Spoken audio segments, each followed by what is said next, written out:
If you're watching this video, you've probably watched porn at some time.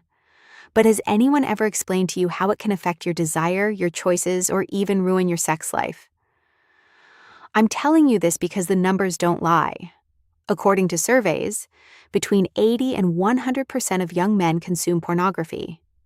The main adult content platform receives more than 115 million daily visits, and there are even records of having received more than 2 billion visits in a single month. Another major example is OnlyFans, the famous blue platform, which has nothing less than 350 million active users. We cannot deny that pornography is part of the daily life of millions of people around the world, but I'm sure you don't fully understand why this happens. And it all starts in our head with a small molecule called dopamine. I'm Dr. Melani Rubio, a urologist with over 10 years of experience specializing in male sexual health. And today I'm going to explain something that most doctors never discuss openly with their patients: how pornography consumption affects your brain, your body, and your intimate relationships in ways that are far more profound and potentially damaging than most men realize.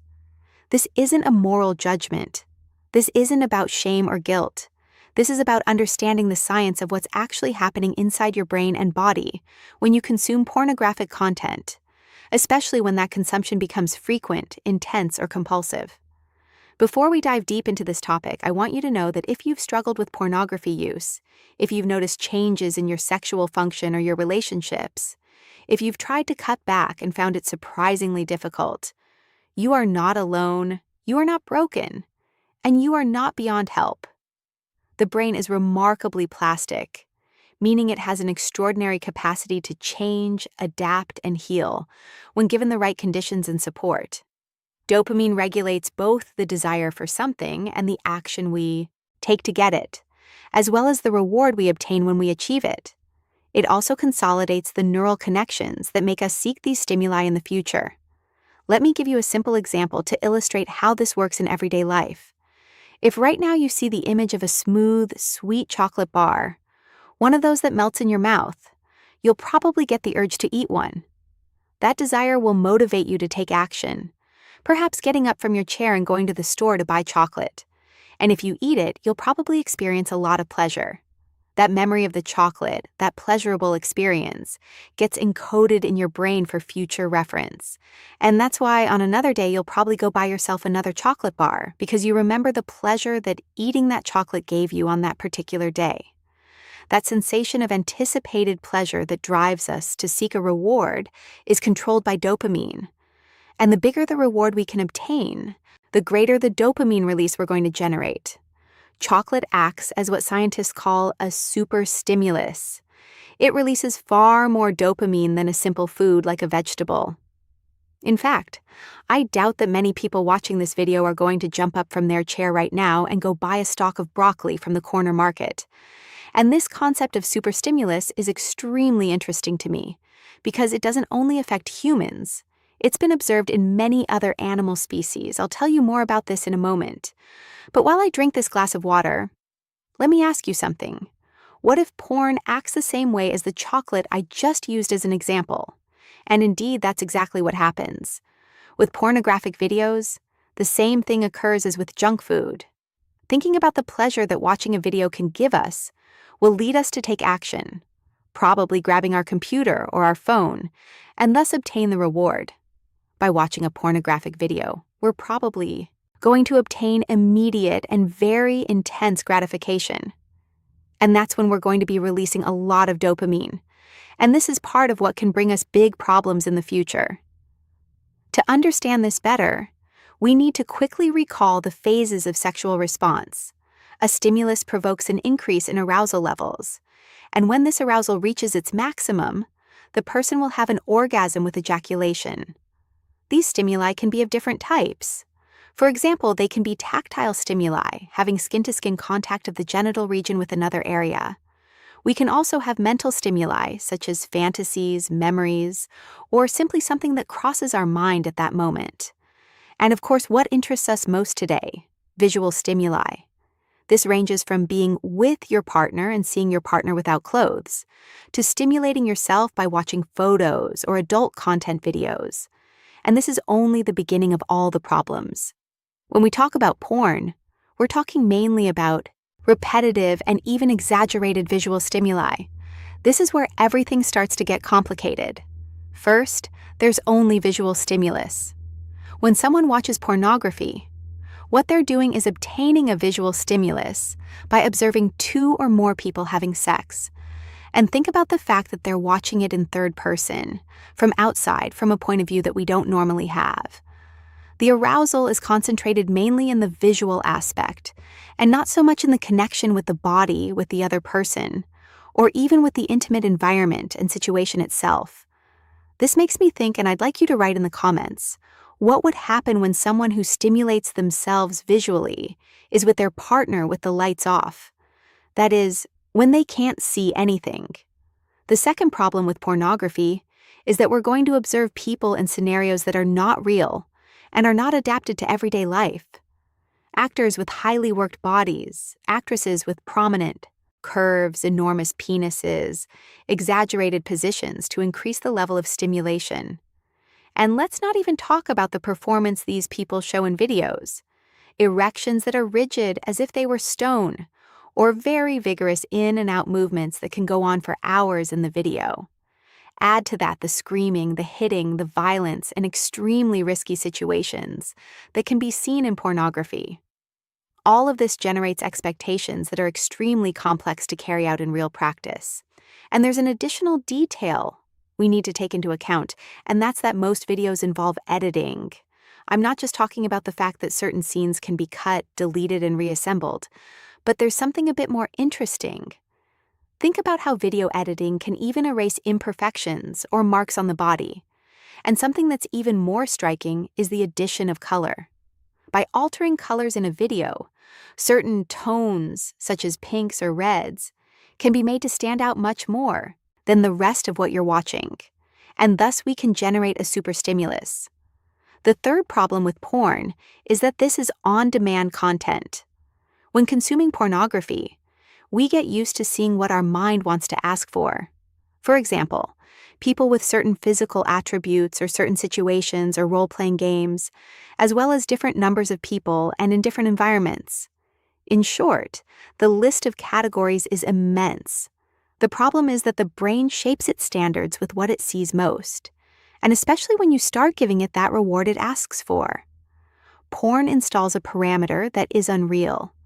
Think about how many times a person can be scrolling and looking, or leaving a bunch of browser tabs open and can't decide which one to watch. The fourth problem with pornography is one of the least talked about. And while I prepare a coffee in a second, please subscribe to the channel and tell me what you think of the video. I really appreciate this small support because YouTube has been censoring and limiting my recent videos, and this is extremely important to me. The fourth problem is that when a person gets used to stimulating themselves in solitude, they tend to have certain habits that are a bit difficult to carry out with someone else. This person can get used to some specific type of movement rhythm or some specific type of pressure with their hand or with some toy. The problem is that when this person is with someone else, they won't be able to achieve the same type of arousal to which they've become accustomed in their privacy. This can lead to difficulty reaching orgasm or even delayed ejaculation, which is quite frequent and little talked about. And I already mentioned something, but the fifth problem is tolerance. That is, a basic stimulus is no longer enough, but we're looking for something more and more and more intense each time, whether you need more quantity, more intensity, or more rarity.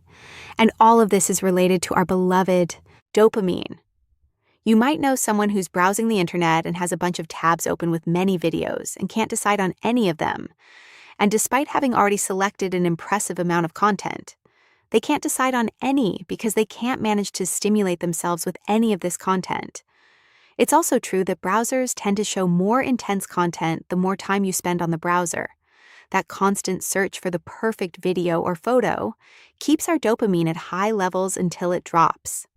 That's when problematic pornography use appears. More desire, but less satisfaction. In these cases, the reward system we've been talking about becomes distorted. And part of this has to do with the famous supernormal stimuli we've already talked about, and I'm going to detail much better now. In nature, there are incredible examples of how certain animal species prefer exaggerated stimuli over real stimuli. This is precisely what we call a supernormal stimulus. A very striking example was what some scientists discovered when investigating some birds. They realized that by offering fake eggs made of plaster to some species of birds, they saw that these had a very particular behavior.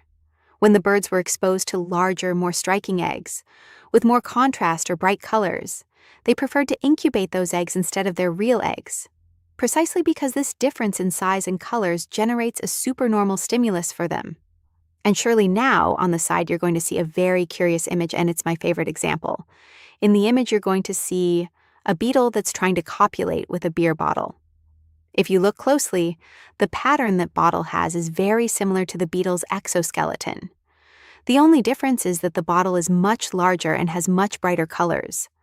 The males of these beetle species try to find large females that don't offer much resistance, and that they don't have to fight to copulate with. The supernormal stimulus for the beetle is so great that if you look at the other photo, we see how it's being attacked and even dying from ants. Clearly, this bottle, being so large and with such bright colors, gave the beetle a lot of dopamine and a supernormal stimulus, so much so that it ended up being attacked by ants. Imagine that. And although this sounds strange, it really is like that. The artificial stimulus is so powerful that even these species ignore what's real. And for humans, this is more frequent than we think. In fact, we can see supernormal stimuli with social media consumption, video games, junk food, and of course with pornography. And all of this is designed to hack your brain. The only thing these stimuli try to do is give you immediate, fleeting satisfaction that goes beyond what's real. And that's why in recent years the concept of problematic pornography use has begun to be raised. By this we mean those people who really have complications in their day-to-day life from consuming pornography. But can consuming pornography really be that bad? And to see the effects that pornography produces on the brain, I'm going to show you a scientific study that caught my attention a lot. It even worried me. What happens in our brain when porn stops being something occasional and becomes routine? This is going to alarm you. Studies with functional magnetic resonance imaging show changes similar to those seen in other types of addictions at the nervous system level. In 2014, a study was conducted comparing 28 patients who had problematic pornography use against 24 control patients. The results were shocking. Men with problematic pornography use showed much greater activity at the level of the ventral striatum in response to signals that anticipated erotic images, but not to the images themselves. In much simpler terms, desire skyrockets with the promise of the stimulus, but the pleasure doesn't arrive as we were expecting when the stimulus appears. At the beginning of the video, I gave you the example of chocolate. In this case, it would be like you eat the chocolate and you really don't taste the flavor you wanted. This area that was so active in the face of signals that anticipated an erotic stimulus is a key area in the reward circuit. It regulates motivation, desire, and search behaviors. Not only that, but changes were also seen in other areas of the nervous system. For example, the amygdala, which is in charge of emotions, as well as the prefrontal cortex. The latter is responsible for decision-making and impulse control. And a bit of a summary of all this work is understanding that over time, more stimulus is needed to achieve the same reward. In this way, a compulsive search pattern is reinforced in which the person is trying to look for that stimulus, that video or that photo that they like more and more, but never ends up finding it because their mind enters an almost infinite loop from which it's very difficult to escape. And that's how most addictions work. There's a lot of dopamine to search for that prize, but when we have it in our hand, it really doesn't give us that much pleasure. And all of this is not only going to affect our nervous system, but it has consequences on the rest of the body and obviously in the urological sphere. After everything we've seen, it's logical that the body also responds. Porn not only shapes desire, but also the way we act and connect during intimate encounters. An example I see every day in the office are those men who have a lot of pressure when it comes to connecting with someone. And sometimes these demands are so high from having consumed so much pornography that they end up losing their erection. In fact, I've designed a specific course with exclusive material for those people who have erection loss when getting nervous, for example, when putting on a condom. You can find it quickly in the description if you're interested or know someone who might need it. But this doesn't end here. There are many other urological problems that can be associated with pornography, not just erectile dysfunction, but also premature ejaculation, lack of desire, or something that's rarely talked about and is very serious, which is delayed ejaculation. These conditions are what we see day to day in the office, and I really want to raise awareness among people about the risks of pornography. I don't want to say that perhaps a person who watched a video once is at risk, but we do need to keep in mind that the line is sometimes very thin between what can be mischief or curiosity and what can be problematic use. If you made it this far, I want to give you a big hug and a lot of affection for supporting the channel, especially because lately my videos have been limited and few people are accessing them. And in fact, they're not giving me monetization. And just by leaving your like or subscribing or a comment, it's a lot of support from your side. I hope this helps you. Thank you.